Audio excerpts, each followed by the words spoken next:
Hello students, welcome to EPS English. और आर्टिकल्स के अंतर्गत हमने पिछले वीडियो में रूल नंबर 5 तक की बात की थी। आज हम उससे आगे बात करेंगे। तो सबसे पहले हम बात करते हैं रूल नंबर 6 की। रूल नंबर 6 क्या है? ए एन का प्रयोग एक के अर्थ में होता है। रूल नंबर 6 के अनुसार ए या एन का प्रयोग एक यानी वन के अर्थ में होता है। फॉर एग्जाम्पल, अजय के पास एक घड़ी है, तो इसका ट्रांसलेशन होगा Ajay has a watch. Ajay has a watch. तो यहाँ पे ए का प्रयोग किसके अर्थ में हुआ है? एक के अर्थ में हुआ है। इसी तरह से एग्जाम्पल नंबर 2 की बात करें, राम के पास एक सेब है। Ram has an apple. तो यहाँ पे एन का प्रयोग एक के अर्थ में हुआ है। चूंकि यहाँ पे एप्पल है, यानी एप्पल जो वर्ड है ये वावेल ए से शुरू हो रहा है और इसका जो उच्चारण है वो भी ए है। तो इसलिए यहाँ पे इंडेफिनिट आर्टिकल एन का प्रयोग हुआ है।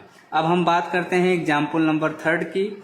एक किसान के 2 बेटे थे, तो इसका ट्रांसलेशन होगा ए फार्मर हैड 2 सन्स। तो यहाँ पे एक किसान के लिए यहाँ पे ए फार्मर का प्रयोग हुआ है। तो यहाँ पे इंडेफिनिट आर्टिकल ए का प्रयोग एक के अर्थ में हुआ है। अब हम बात करते हैं किसकी? रूल नंबर 7 की। तो आइए देखते हैं रूल नंबर 7 क्या है। स्टूडेंट्स, ए या एन का प्रयोग कोई यानी एनी के अर्थ में भी होता है। फॉर एग्जाम्पल, मगध का कोई राजा था, तो इसका ट्रांसलेशन होगा there was a king of Magadh. तो यानी यहाँ पे इंडेफिनिट आर्टिकल ए का प्रयोग कोई के अर्थ में हुआ है। इसी तरह से एग्जाम्पल नंबर 2 की बात करें, संगीता ने अपने मित्र को कोई किताब नहीं दी।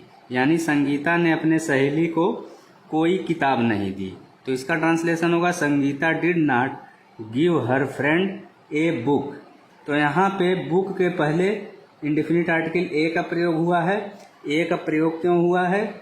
क्योंकि यहाँ पे कोई किताब की बात की गई है, तो इसलिए ए का प्रयोग यहाँ पे कोई के अर्थ के लिए किया गया है। अब हम बात करते हैं रूल नंबर 8 की।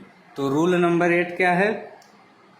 इंडेफिनिट आर्टिकल ए या एन का प्रयोग प्रत्येक यानी कि ईच या एवरी अथवा प्रति या की दर से या पर के अर्थ में होता है। फॉर एग्जाम्पल, अगर हम एग्जाम्पल नंबर 1 की बात करें, अतुल प्रत्येक सप्ताह में एक बार अपने ऑफिस जाता है। तो इसका ट्रांसलेशन होगा Atul goes to his office once a week. तो यहाँ पे प्रत्येक सप्ताह के लिए ए वीक का प्रयोग हुआ है। तो यहाँ पे ए का प्रयोग किसके लिए हुआ है? प्रत्येक के अर्थ के लिए हुआ है। इसी तरह से एग्जाम्पल नंबर 2 की बात करें, भोला प्रति माह 10,000 रुपये कमाता है। तो इसका ट्रांसलेशन होगा Bhola earns ₹10,000 a month. Bhola earns ₹10,000 a month. तो यहाँ पे ए मंथ के लिए यानी प्रति माह के लिए ए मंथ का प्रयोग हुआ है। यहाँ पे प्रति माह के लिए ए मंथ का प्रयोग हुआ है, जहाँ पे ए का मतलब है प्रति, यानी यहाँ पे प्रति के लिए ए का प्रयोग किया गया है। अब हम बात करते हैं एग्जाम्पल नंबर 3 की। तो एग्जाम्पल नंबर 3 क्या है?